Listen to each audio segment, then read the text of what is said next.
बिस्मिल्लाहिर्रहमानिर्रहीम, अस्सलाम वालेकुम। मैं मुनीर अहमद, आप देख रहे हैं मेरा यूट्यूब चैनल। तो परिज़ात तो आप देख रहे हैं और बड़ा मशहूर जा रहा है, बड़े ट्रेंडिंग पे जा रहा है।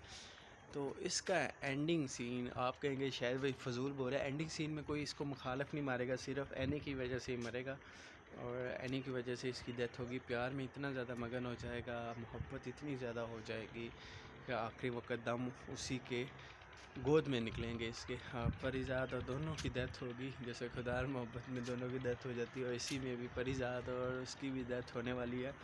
मुखालफ तो बहुत रहते हैं, मुखालफ का डट कर मुकाबला करता है, बट ये है कि मोहब्बत उसे ले जाती है। मोहब्बत के लिए वो बना था और मोहब्बत ही उसे दुनिया से रुखसत कर देती है। तो परिज़ात एक लव स्टोरी है और लोग अभी तक सोच रहे हैं कि पता नहीं वो एक रिच बना, कैसे बना, आगे क्या कैसे बदमाशी, वो कोई चक्कर नहीं है, सिर्फ लव स्टोरी है। और एंड सीन इतना अच्छा नहीं होगा, बट वो जो रोमांस वाले सीन हैं, जो ज़्यादा मोहब्बत पे यकीन रखते हैं, उनके लिए अच्छा सीन होगा। जो एक्शन देखना चाहते हैं उनके लिए अच्छा नहीं होगा।